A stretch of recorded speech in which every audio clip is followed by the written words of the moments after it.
Well, it's great to be upstairs. Martin and I just met, so this is going to be right off the cuff. We both said it's going to be either really good or terrible. We had 20 minutes to prepare, but instead we did not. Instead, we talked to everybody else but each other. So Martin has an amazing company that I had looked up before here because I was hoping we would connect, called A-Frame Brand. So what I wanted to do was, if you could start it out by introducing yourself and A-Frame Brands, and then I'll do the same with Audigent, and then we're off to the races on how marketing is going to work in the future. Let's go. A-Frame Brands is a portfolio company. It's based in Los Angeles. I live in New York. So we're basically virtual. We build brands for underserved, underrepresented groups. That's our entire focus and goal. We look at different unaddressed problems that exist in the market, whether it's personal care, skincare, beverages, whatever it might be, and we build those brands up. We have 3 brands in the market right now that address multiple problems. The first is Kinlo, which is a sun care, skincare line for people of color that address melanoma. We have a Proudly, that's with Naomi Osaka, the tennis star. We have Proudly, which is a baby and bum care brand that focuses on kids of color under 5 and eczema issues. And we also have another brand we just launched recently, which is called Loved One with John Legend, the singer-songwriter. And it's a grooming and skincare line for those lacking moisture in their skin. And all of those brands are retail first. We actually don't go direct to consumer first. We believe in a retailer being like the initial approach. So we have 4,000 doors with Kinlo and Naomi Osaka, 2,000 doors with Target, Gabrielle Union, Dwayne Wade, and then we have 3,000 doors, a combo between CVS and Walmart for Loved One. So, but my background before A-Frame Brands actually was in the creative space. So I ran an agency for about 10 years, really focused on building up strong content, advertising strategy, consumer strategy. And I'm a marketing guy, born, true and true. Post business school, I've kind of been jumping around, running huge global platforms around marketing, branding, advertising, both inside the multicultural space and outside the multicultural space. Thank you. Now, that's what we didn't get to say off stage. Boom. Mic drop. One of the things that I learned a lot about from a friend of mine who was running multicultural brands was, and maybe you could start here because most people in the audience won't know this, is the range of differences of what products need to be for hair care. Because if you go to a drugstore and you look, typically there's 4 kinds of hair is how they describe it, right? And if you're like me, you sort of never give that a second thought. So can you talk a little bit about how unmet the needs are and like how overgeneralized a lot of these categories have been in order to create the opportunity and the need for A-Frame? No, of course. And speaking as someone who has no hair, you're trying to trigger me right now, David? I'm just going to say it. But just go lower. Below the eyes counts. It's totally fine. But the one thing that we've been really focusing on is how do we address unmet needs and problems. So we really focus even more broader than that. We'll say that currently in the market, we're looking at hair strength. The one-size-fits-all model is you have, 1A to 3A sort of hair and products being tested alongside it. But then we'll look at hair from the 3A to 4C and beyond. What's 1A? So these are all hair grades and hairstyles. So super bone dry hair to incredibly kinky, tight hair curls. Right. So we'll look at that entire approach. And I feel like I'm talking about something I know nothing about because I have no hair anymore. But the point is, we look at the unaddressed market and we go after that particular problem we're trying to go solve, right? So we'll say this consumer needs a deeper moisture, better, less breakage, whatever variables that exist, and they don't exist there because of whatever the product line that currently in market, and we'll build that. Right. Then we'll work backwards to our retailer, and we'll ask them, does this actually fit a model for you? Then we'll work further backwards and say, what talent really requires a partnership for this, because it's part of their inherent nature to help with it in that particular category. They're passionate about it, and then we'll co-found with them. So we don't build the brand without a co-founder, and we don't build the brand without a retailer on board, and then we bring it to market.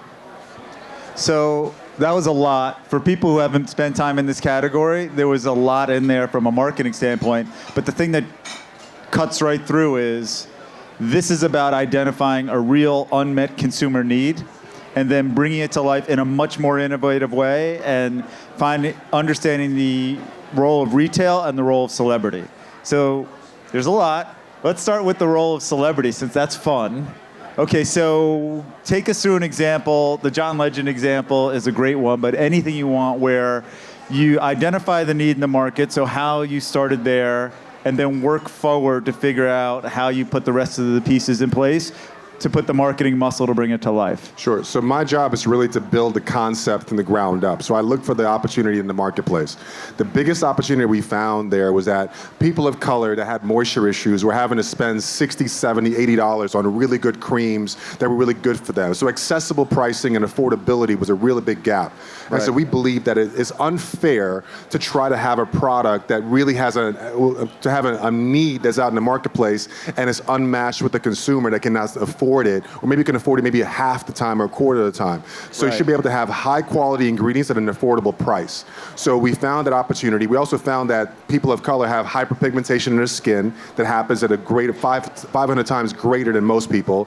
And also eczema is a big issue for people of color. In addition, moisture loss, because the squamous cells in our skin is different than everyone else's, we lose moisture at a 3 or 4 times greater rate than everyone. So as a result, we worked backwards and say, well, what can we create? We got a black dermatologist, Dr. Nana Boache, who was amazing in New Jersey. She built the entire ingredient backing for the product line, and then we went and we shopped it around. And went to CAA, went to William Morris, went to UTA, and we talked to a bunch of talent. And we landed at John Legend after we worked through a lot of research. That was a huge jump.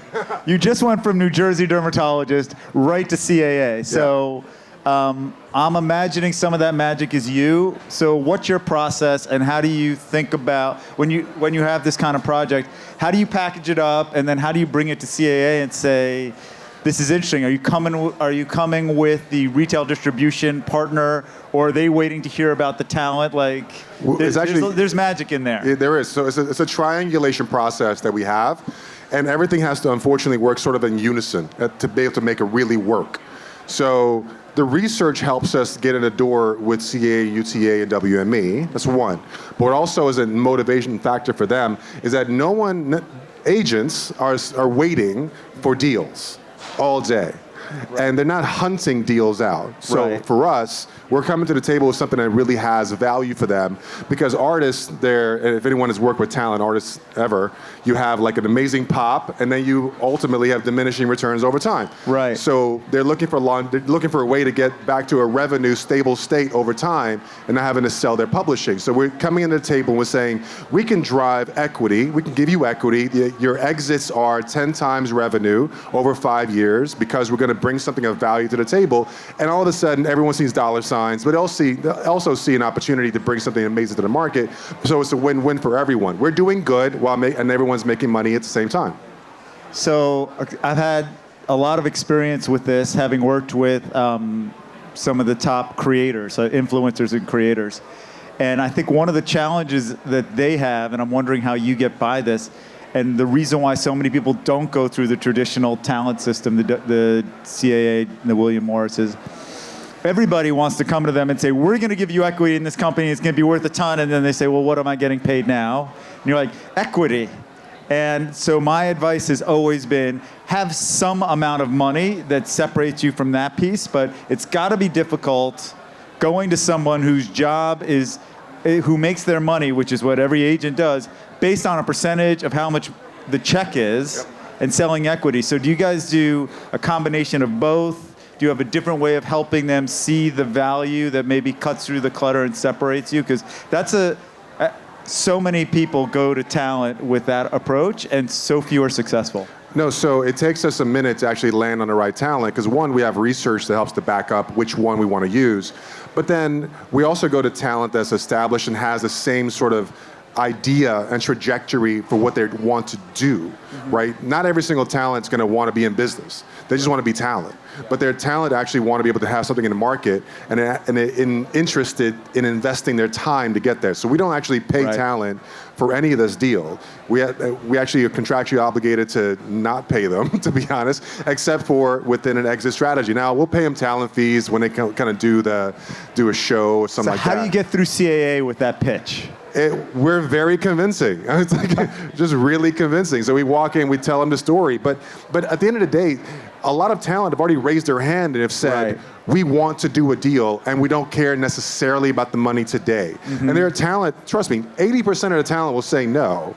But the 20% that are there, that have been there for a long time, they really want to do a deal. Right. Yeah, it's.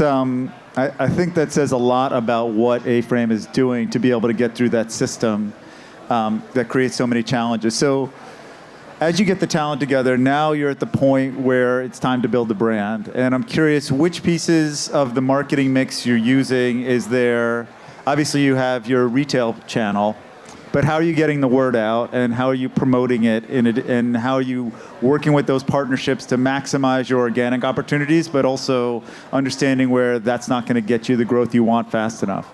I mean, so listen, content remains to be king. There's no way around that, period, point blank.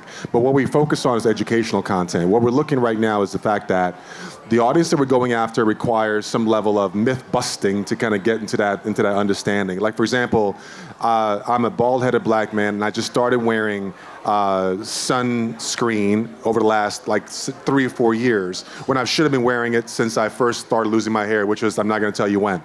But I'm sorry, when was it?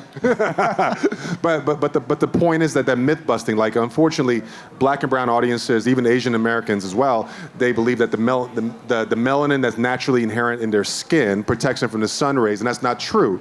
And as a result, people of color die from have a 4 times greater mortality from melanoma. So we're working on content that really helps to tell you, you should protect your skin. This is why. These are the 5 ways to protect your skin. It's a bonnet, it's glasses, it's this, it's that, it's sunscreen, things like that, right? So we're helping to drive educational content out the door. We use traditional channels, we use our talent channels at the same time. We also look at, passion points around consumers that are outdoors, outgoing, outside most of the time, and leveraging them to kind of help tell the story. I believe in giving the brand to those that have a better voice and allow them to really speak for you, and not allow them to be like natural, organic ambassadors instead of like hiring a bunch of people to do it. Got it. And from a content strategy standpoint, is it the right content? And then how are you making sure that content gets out? Because, when all of this started, there was a big belief in viral content, and that you could just get the right video and you would be successful. And I was just talking to the client over at Ocean Spray, who had that incredible viral TikTok moment. And there were so many years where everyone was like, I want my video, and then I want it to go viral. That's the media plan. And you're like, well, hoping is really not a great strategy. So how do you combine the right idea, which is a content strategy around education and owning that channel, with making sure that either it starts virally or it gets the boost it needs so good content can go to the top?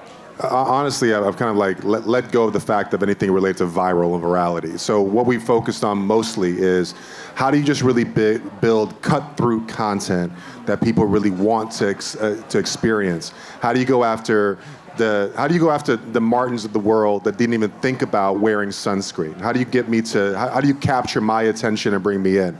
So we're looking at those types of pieces of content. We look at, what's the key buzzword for 2023? Was it omni-channel? So it was like, we're fully omni-channel ecosystem, and we have our dermatologists talking about it, our talent talking about it, cut-through content, short-form content, long-form content, literally influencers, boots on the ground, shelf talkers, end cap displays, literally everything. So all of you should know about the brands. If you don't, I'm not doing my job.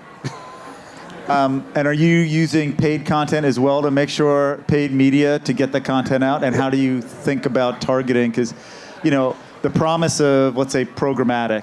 Are you guys using programmatic media? We've not started on programmatic media yet, but we've been focusing on really smart buys. We're tripling down on who we know our audience is. Like, we're going after moms. Right. It's like, if you're a mother as a child that's less than 5, or you just gave birth for proudly, we're targeting you in all places you can possibly think of. We're going after doulas. We're going after midwives, everybody. Right. And we're talking to them because they're influential. Because we sometimes believe that, I shouldn't say sometimes, we believe that trying to talk to the mom is absolutely perfect, but trying to talk to those that influence mom is even better. So we're going after those people too. So what kind of media programs are you putting together to make sure you're finding it? Because really easy to waste money on media when you know who you're speaking to, and it can be a challenge when it's a small audience that sometimes, moms are busy, and depending on how you go out there, a lot of your budget can be wasted, or it can be really smart. So how are you thinking about spending the dollars in the market?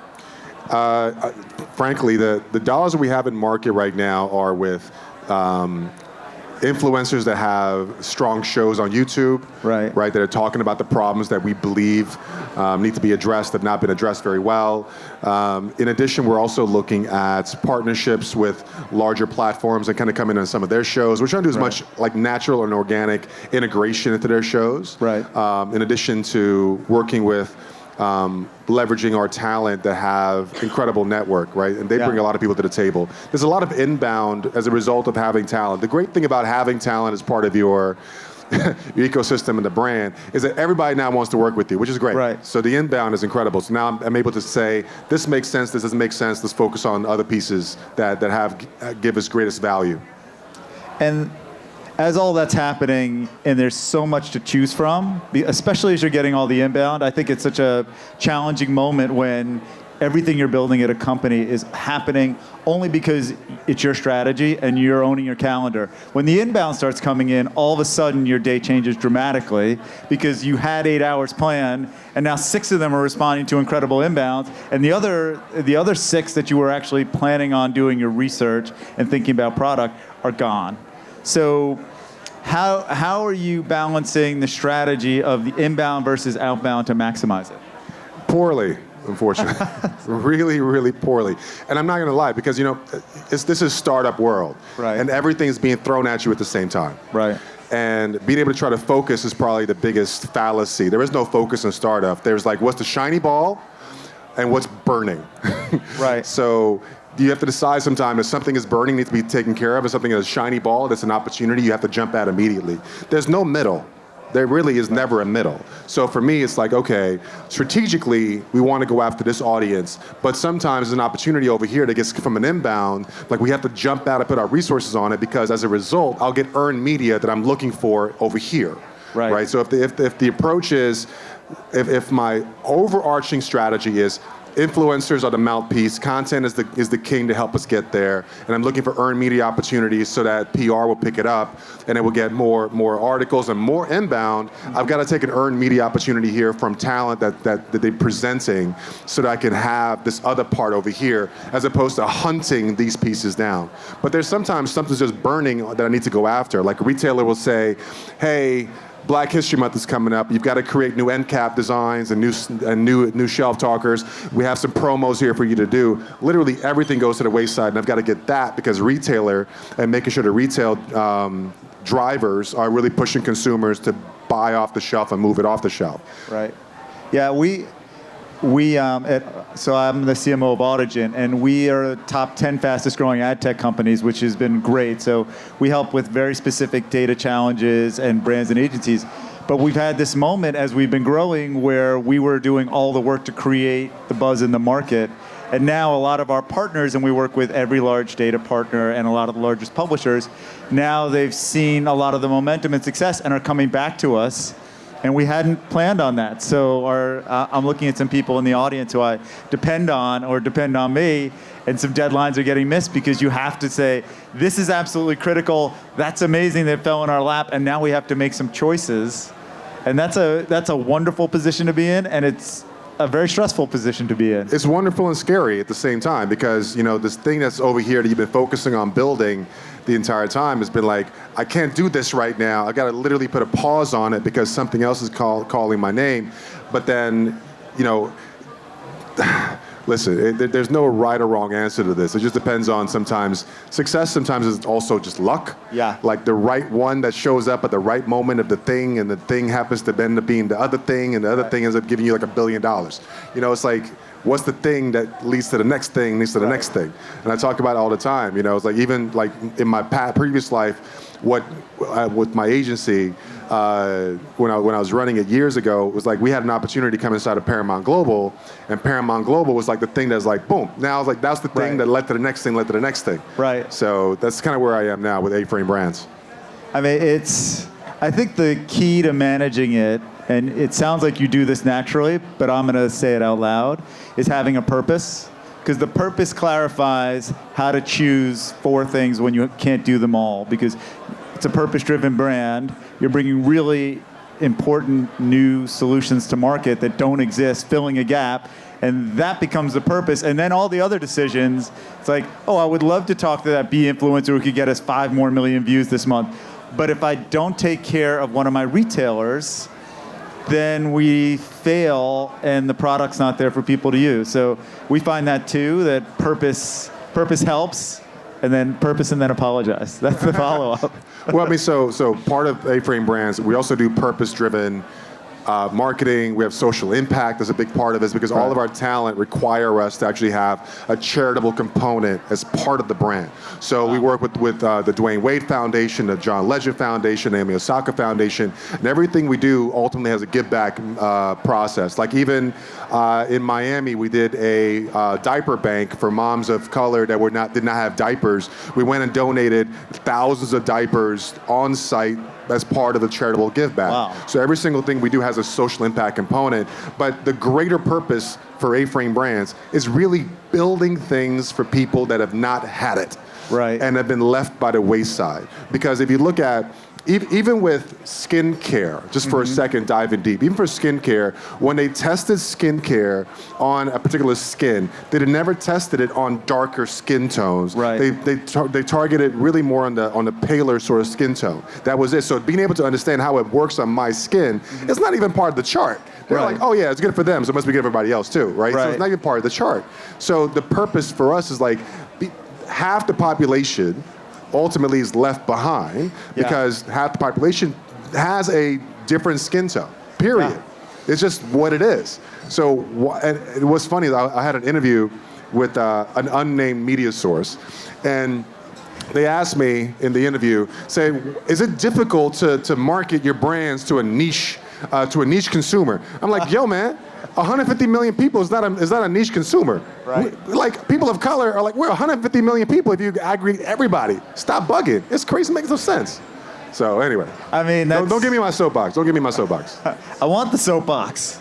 I have 2 questions. I'm going to go with the one that I personally think is going to be more useful for everybody in the room. And then I'm going to follow up with about how you manage the charitable component. But the one that I think that so many people in the room could learn from is, can you talk about an example where you had a talent that you really had your heart set on, and you had to actually sell them through? It wasn't a given. Like, yes, they were interested in doing a lot of things, but they're also very busy. And how you prepared to meet talent and understand their needs, and actually, what was the win where you didn't show up and they were like, oh, I can't, this is so great, I already heard about it, done, when are we starting, let me know how many posts. Like, where was one where you had to really think about and you got the win and got them on board, and how'd you do it? Well, I can tell you about a story about how I did not get them on board, because most of the time when we hit, it's actually, we say no more than yes to a lot of the talent. We have so much inbound. We literally had to tell an unnamed billionaire artist no to what they wanted to do with us because it didn't meet our thesis of what we wanted to do, right? So for me, what did they want to do? Don't say the name of who they were unless you feel comfortable. They wanted to do a beauty line. Okay. And I worked really hard to try to convince everybody in it, but ultimately I came to the table and it's like, no, because it doesn't fit the thesis of solving a problem. There was no problem we were solving. Right. It was just another like vanity brand that we're gonna be delivering, and we knew it was gonna fail. Vanity brands always fail. So we said not to do it. Now, what I have done with an unnamed actress is really try to help them realize that this path, I wanted to work with her. Right. The pathway she was going down and the idea she was going down was not going to work for me. Mm-hmm. So I was trying to maneuver her towards another place. Say, I know you want to do this thing over here, and she wanted to do a champagne. Okay. I'm like, I have no interest in doing a champagne. Right. But there's an amazing aromatherapy fragrance opportunity over here with a retailer that really wants that, and I had to convince her to kind of shift to that direction to do it. And then I had to convince my team that she really wanted to do it as well. Right. So I was doubling down, but the data was there, everything said it was there, but her passion was over in Champagne. And she's now over here, which is good. It just took me a minute. But the idea was showing the data of opportunity, showing how it solved the problem to her, and also going through the process of how we bring a product to market and why it's ownable and why no one else is doing it versus her being the 99th champagne in the market with talent. Right. You said something about data, and I'm thinking of Rick Ross's champagne, and I'm just spacing on the name right now. Bel Air. Bel Air, thank you. Now I can move on. And when I'm closing up like this, it's because there's a vent here, and I'm like going to get my vest out of my bag wherever I put it like 3 hours ago. I want to talk about data, because you use data in a use case I've never heard of. So the data that supported a scents and like an aromatherapy scent perfume line. So how are you going about, what's the research that says this is something that the market needs in order to bring it forward? Because that's not something that there's, I think, a ton of research on. So how are you digging in? How are you getting those sources to be innovative? So we start off again. I keep on saying this. Go back to the problem, and the problem that we were addressing with the aromatherapy and scents is that women are looking for a stress relieving moment. Okay. Right, and unfortunately, it does not exist with women that have very high demanding careers that are looking for a relaxation point, and something that would trigger that relaxation point does not exist currently in the market. Right. So how do we build something that feels affordable, that a retailer can have easily on the shelf, and is ownable by talent? So I took that problem and I looked for how big the category size would be, leveraging our research company. Right. And then from there, I looked at the data point and said, if we add this talent on top of it, is there a lift of interest? Okay. If there's a lift of interest, we take it back to the retailer, show them that it works, and then we decide to launch it. So it's a lot of steps. So I'm condensing it. It's like 175 steps, but I'm condensing it to 5. Takes about 3 days. What's the name of that product? Can't tell you, it's not out in the market yet. It's not out yet. Yeah, it's not out. Okay, so am I getting the cane? Are we getting the boots? 5 minutes? Okay. All right. Boots happening. Well, this is what I want to hear about. I want to hear about 2 products that are in market that are absolutely amazing that everybody in this room needs to know about. I'm going to, of course, From you, and I'd like them to be from you, but it could be anything. No, I'm absolutely plugging my own product. Loved One, LOVED 101.com. It's a non-gender specific skincare and grooming line. If you're losing moisture, it doesn't matter what your skin tone is, what it is at all. It's really amazing moisture. If you suffer from hyperpigmentation, it'll help to start reversing the course on that. John Legend and us, we launched that just a minute ago. If you're a new mom or have kids or kids under 5 and you have an issue with moisture for your children and you're tired of trying a bunch of different products, Proudly is with Gabrielle Union, Dwayne Wade. So that's available at Target and available at CVS and Walmart. Amazing. And then I'm going to end this one on retail media. Is it 5 minutes till we take questions? Or we have 5 minutes left in total. Oh, 5 minutes left in total. I do want to ask you about retail media, but I'm going to save it because the room is packed up. I don't know. I was looking at you the whole time, and everyone snuck in, listening in on our private conversation. Let's open it up for questions with Martin from A-Frame. Any questions in the audience? Questions. Yeah. All right, Scott. Hi, Scott Butler-Till. I'm just interested in the reaction that you've gotten from the communities when you've met this need, how you're listening and what that's been like for you. We've got incredible social listening. We work with a couple of agencies right now to give us incredible data. Nothing but, listen, social media is full of garbage, but 80% of the responses have been incredibly positive, as though people have said, you've seen me, you've seen my problem, you've seen what doesn't exist. But we're getting that from across the entire gamut of people. Like even our Kinlo product for sun care, skincare with Naomi Osaka, the Latinx community came out and said, oh my God, thank you so much. Now they're over-indexing and buying it because they felt as though nothing is really in the market for them. So thus far, nothing but positivity, which I'm really happy about. Other questions? All right, so I'll wrap it up with my question. How have you been so successful in selling into big box retailers? Because that is its own mountain to climb. What's been some of the ways you've been able to do that?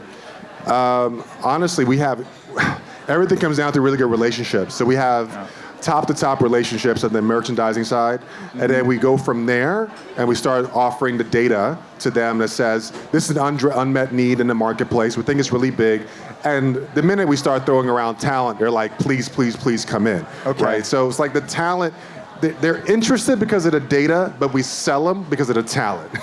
It's amazing how many brands are getting disrupted, and it's because that's a skeleton key into retailers that I haven't heard anyone else talk about, even though so many brands have worked with talent, but combining the talent with the talent ownership, so everything you do with them, they're not getting paid by the moment, they're getting paid by the success of the project.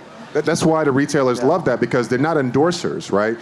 John Legend he was at the Walmart shareholders meeting. He was in the CVS. We invited the chief merchandising officer for CVS to his home. It was me, him, his team, and the CVS team all sitting on his couch. And we're talking about what we want to do for next year and how we want to approach the business. So it's like engaged talent closes business. Endorsed talent just is like, thank you for coming. So it's a whole different beast. Same thing with Gabrielle Union and Dwayne Wade. They show up. Right. You know, it's like when talent shows up, that's really when the magic really happens. It sounds like there's a much closer relationship between all the parties because of the mission. Yes. The mission is the foundation and the thesis. That's the reason why talent is excited. It's also why the retailers are excited, because they're like, we've not had a product address these problems before, and now you're telling me you're bringing the superstar talent to the table to help address it. It'll help to elevate their entire approach to their audience and consumers. We actually also challenge the retailers as well, because if you've ever been to a big box retailer, you're like, and you happen to be a person of color, you're like, oh, go to the multicultural aisle. It's like, that's stupid. I should be able to go buy this product at every single part of the store. So we're changing the entire topic by telling the retailer, don't put us in the multicultural aisle, put us in the skincare aisle, put us in the body care aisle, not in the aisle where everything is in, as though we're like a monolithic party and all we do is one shop in one place. Anyway, don't give me my soapbox. I mean, I like the soapbox. I think that's a great place to end it. There's a lot of ways to cut through some of the hardest parts of building a company, and A-Frame has found them by creating real ownership across the chain, and it's unlocked doors that I think a lot of people in this room would be very excited to know the skeleton key. So, Martin, thank you so much. It was great meeting you. Thanks, mate. Appreciate the call. Let's give a round of applause for Martin and Dave.